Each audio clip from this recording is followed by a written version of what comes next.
তো আমাদেরকে প্রশ্ন করে যে বশীকরণে যে আপনারা পুতুল বাঁধেন এর কার্যকারিতা কি এবং বশীকরণের ক্ষেত্রে পুতুল বাটা কতটুকু কার্যকারী হয়, এর গুরুত্ব কতটুকু?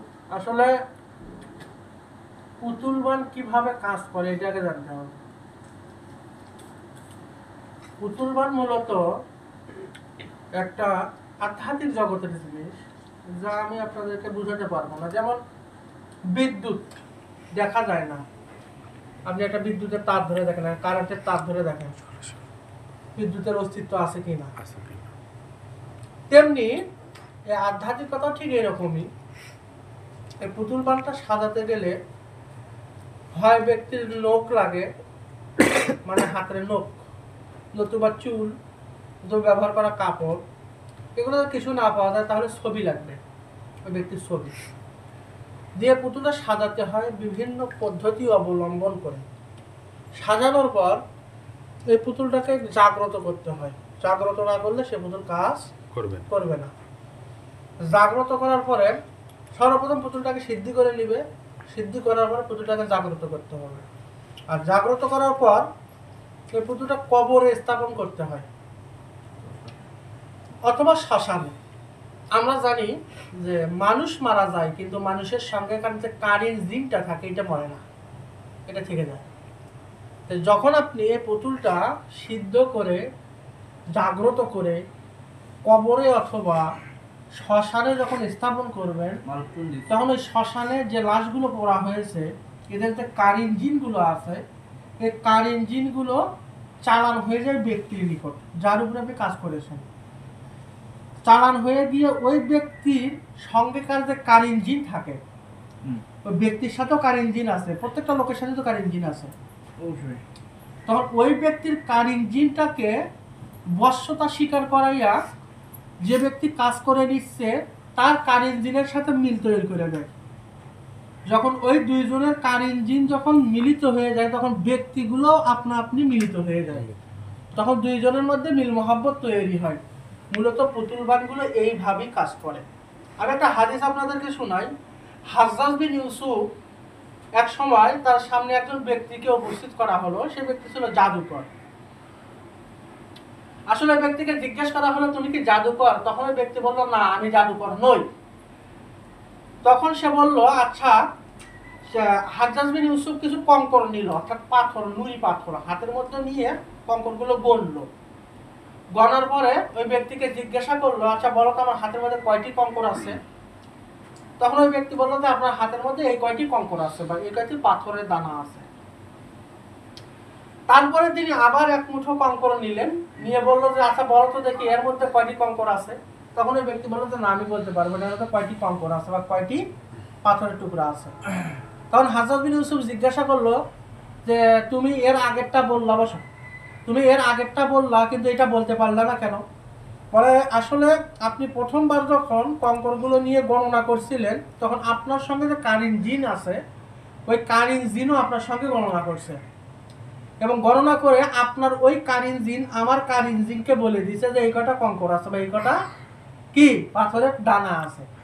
হ্যাঁ, তখন ওই কারিন জিনটা আমাকে আবার বলে দিচ্ছে, আমার কারিন জিনটা আমাকে বলে দিচ্ছে এই কয়টা পাথরের দানা আছে, আর আমি আপনাকে কি বলতে পারছি যে এই কয়টা পাথরের দানা আছে। আর দ্বিতীয়বার তখন আপনি নিয়ে যখন আমাকে জিজ্ঞাসা করেছিলেন তখন আপনি গণেন নাই, যার কারণে আপনার কারিন জিনও জানে না কয়টি পাথর আছে, আর আপনার কারিন জিন আমার কারিন জিনকে জানাতে পারে না কয়টা পাথর আছে, আর আমিও জানতে পারিনি। তো ইহা থেকে প্রমাণিত হয় যে কারিন জিনের দ্বারা অনেক কিছু করা সম্ভব। এরকম পুতুল বান, টাকি মাছ চালান, শিং মাছ চালান, যজ্ঞ চালান, জিন চালান, যত ধরনের চালান আছে সব চালানই কিন্তু কাজ করে কারিন জিনের মাধ্যমে। এবং আপনাকে বিশ্বাস করতে হবে যে আপনার সঙ্গে একজন কারিন জিন থাকে, কারণ নবী করিম সাল্লাল্লাহু আলাইহি সাল্লামের অসংখ্য হাদিস দ্বারা প্রমাণিত যে প্রত্যেক ব্যক্তির সঙ্গে একজন কারিন জিন আছে। আসলে এই তথ্যগুলো সবাই প্রকাশ করতে চায় না বা কেউ জানেই না, অনেক তান্ত্রিক আছে যারা জানেই না। হ্যাঁ, আর যারা জানে তারা আবার প্রকাশ করতে চায় না, গুপ্ত বিদ্যা, কারণ এগুলো গোপন জিনিস। আমি যেমন আজকে আপনাদেরকে বুঝিয়ে দিলাম পুতুল কিভাবে কাজ করে। পুতুল মূলত কারিন জিনের মাধ্যমেই কাজ করে। কাজ করে। তাবিজ কিভাবে কাজ করে সংক্ষেপে আমি বলেছি তাবিজ কিভাবে কাজ করে। প্রত্যেকটা তাবিজের সাথে একজন করে মুয়াক্কিল আছে। প্রত্যেকটা তাবিজের সাথে একজন করে মুয়াক্কিল আছে। আপনি যদি কোনো তাবিজ সিদ্ধি না করেন, অর্থাৎ তাবিজটাকে যদি শুদ্ধ না করেন, সিদ্ধি না হয় আপনার, ওই তাবিজ কখনই কাজ করবে না। আর যখন তাবিজটা সিদ্ধি করবেন আপনি, তখন আপনি ওই তাবিজটার সঙ্গে একজন কারিনজিন নিযুক্ত হয়ে যায়। তখন এই তাবিজটা যখন আপনি লিখবেন, লিখে তাবিজটা যখন আপনি সিদ্ধ করে যখন জায়গা মতো খাটাবেন, তখন ওই তাবিজের সঙ্গে থাকা কারিনজিন অর্থাৎ মুয়াক্কিল জিন, তাবিজের সাথে থাকা মুয়াক্কিল জিন ওই ব্যক্তির কারিন জিনের সাথে যোগাযোগ স্থাপন করে কারিন জিনের দ্বারা এই ব্যক্তির কারিন জিনের সাথে একত্রে মিলিত করে দিয়ে মিল মহব্বত তৈরি করে দেয়। ঠিক বিচ্ছেদ এইভাবেই করা হয়। বিচ্ছেদের কাজগুলো ঠিক এইভাবেই হয়ে থাকে। মন্ত্র কিভাবে কাজ করে? মন্ত্র এক ধরনের শক্তি। মন্ত্র হলো এক ধরনের শক্তি, যাকে বলা হয় বাক্য শক্তি। যেমন আমি আপনাদেরকে উদাহরণ দিয়ে বোঝাতে পারি, আদালতে বিচারক বিচার করতেছে, বিচার করার সময় তিনি কিন্তু সাক্ষীদের সাক্ষ্য গ্রহণ করে। একটা কথার কারণে একটা ব্যক্তির ফাঁসি হয়ে যায়, আবার একটা কথার কারণে একটা ব্যক্তি বেকসুর খালাস পায়, একটা বাক্যের কারণে বা একটা কথার কারণে। এই কথাটা যদি এমন হয় যে ব্যক্তির পক্ষে গেল, তাহলে ব্যক্তি বেকসুর খালাস পায়, আর ব্যক্তির বিপক্ষে গেল তাহলে ব্যক্তি ফাঁসিতে ঝুলতে হয়। কিসের কারণে? কথার কারণে। কিসের কারণে? কথার কারণে।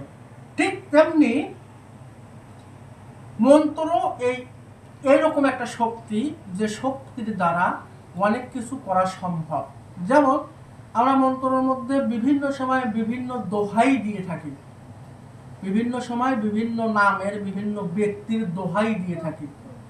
যেমন আপনাকে একজন ব্যক্তি বলল যে আপনি যদি এই কাজটা না করিস বা না করেন, তাহলে আপনার বাপ মায়ের মরা মুখ দেখবেন। তখন কিন্তু আপনি সে কাজটা করতে বাধ্য হবেন। কথা বোঝেন নাই? তখন কিন্তু আপনি এই কাজটা করতে বাধ্য হবেন। ঠিক তেমনি এই বাক্যগুলো যখন আমরা প্রয়োগ করি, তখন এই বাক্যের মধ্যে এমন কিছু হাকিকি বাক্য থাকে যে বাক্যগুলোর দ্বারা ওই ব্যক্তির কারিন জিনগুলো কাজ করতে বাধ্য হয়ে যায়, বা ওই ব্যক্তির হাকিকি জিনগুলো বাধ্য হয়ে যায়। জিন কয় প্রকার? কারিন, হিন, গোল, জ্যাক, মারিদ, ইফলিত, সিলাত, পালিশ, নাসনাস, ইবলিস। মোট প্রায় ৯ থেকে ১০ ধরনের কি জিন রয়েছে। হ্যাঁ, এরা আমরা হাদিস থেকে যা পাই, এই ১০-১২ ধরনের জিন আমাদের মধ্যে চলাফেরা করে। জিন সত্য জিন নামে আল্লাহ কোরআনে একটা সূরাও নাযিল করছে, প্রায় ৫৬টি আয়াত আছে জিনের উপরে। আসলে জিন দ্বারা যারা কিছু কিছু ব্যক্তি আছে যারা জিনকে উপলক্ষ করে ব্যবসা করে, হ্যাঁ, ভণ্ডামি করে, এদের হিসাব আবার ভিন্ন, এদের হিসাব ভিন্ন। কিন্তু যারা প্রকৃত জিন সাধক, জিন দিয়ে কাজ করতে পারে, যেমন জিনদের মধ্যে সব থেকে শক্তিশালী জিন হলো ইফরিত, আর ইফরিতের মধ্যে রয়েছে কালী।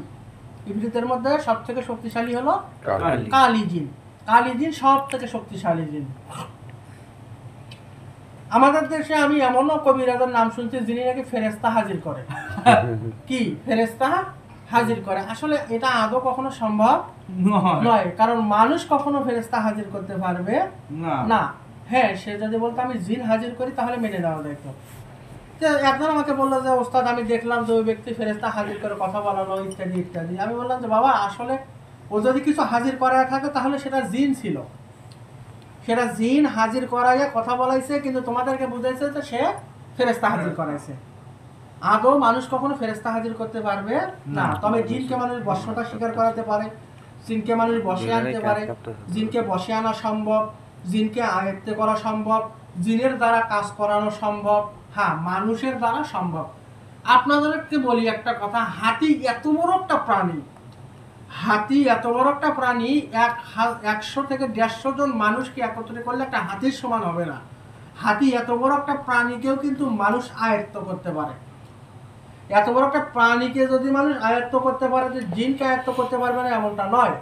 নবীজি সাল্লাল্লাহু আলাইহি সাল্লামের কাছে একটা যুবককে নিয়ে আসা হলো, ওই যুবকের বশে একটা জিন থাকতো, ওই যুবকের বশে একটা জিন থাকতো। নবী করিম সাল্লাল্লাহু আলাইহি সাল্লাম বললেন যে তুমি এই ছেলের সঙ্গে যে জিন আছো সে চলে যাও, হ্যাঁ সে চলে যাও। আর জিনটা চলে গেল, ছেলেটা সুস্থ হয়ে গেল।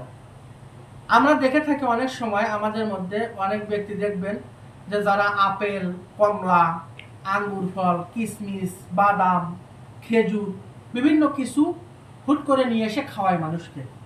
এগুলো কিসের মাধ্যমে করে? হ্যাঁ, এগুলো জিনের মাধ্যমে মানুষ করে। যারা জিন সাধক, যাদের সাথে জিন থাকে, জিনেরা গায়েব, জিন শব্দের অর্থ হলো অদৃশ্য, অদৃশ্যের দ্বারা দেয়। হ্যাঁ, আমরা সেগুলো হাতের মতো নিয়ে আপনাদেরকে খাওয়াতে পারি। এই জিন দিয়ে মানুষের ক্ষতি করা যায়, জিন দিয়ে মানুষকে ধ্বংস করা যায়, আবার জিন দিয়ে মানুষের উপকারও করা যায়। যাক, আমরা বুঝলাম জিন সম্বন্ধে, পুতুল বান সম্বন্ধে, তাবিজ সম্বন্ধে এবং মন্ত্র সম্বন্ধে। একটা ভিডিওর মধ্যে কিন্তু আমরা অনেক কিছু জানতে পারলাম। আশা করি আপনারা অনেক কিছু জানতে পারলেন, শিখতে পারলেন। হ্যাঁ, ভিডিওটা আরেকটা বিষয়, অনেকেই বলে যে আমরা বশীকরণের কাজ করতেছি, এগুলাতে কি আমার কাঙ্ক্ষিত ব্যক্তির কোনো ক্ষতি হবে কি না, কিংবা আরেকটা প্রচলন আছে শিং মাছের যে প্রচলনটা, অনেকেই মনে করে আমরা যে শিং মাছ চালানটা দেই, ওই চালানটাতে নাকি মানুষের উপরে বান মারি আমরা, অর্থাৎ তাকে অসুস্থ করে ফেলি। এই বিষয়ে যদি কিছু বলতেন। আসলে না, এটাও মানুষের একটা ভুল ধারণা।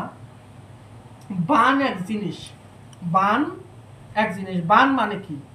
বান বলা হতো তীরের যে ধনুকের যে ফলাটা থাকতো, অর্থাৎ তীরের যে ধনুকটা থাকতো, অর্থাৎ তীরের একটা তীর থাকে না, ধনুক থাকে না, এই ধনুকের যে তীরটা থাকতো, এই তীরটাকে বান বলা হয়। এই তীরটাকে বান বলা হয়।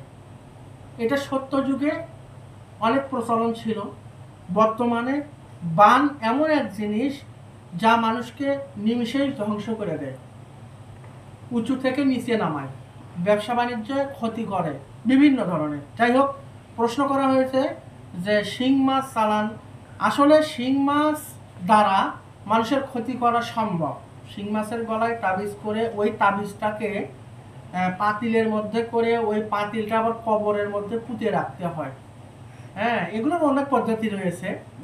আসলে শিং মাছ আমরা যারা চালান করি, ওগুলো হলো মানুষের মধ্যে মিল মহাব্বত তৈরি করার জন্য, ওগুলো মানুষের ক্ষতি করার জন্য নয়।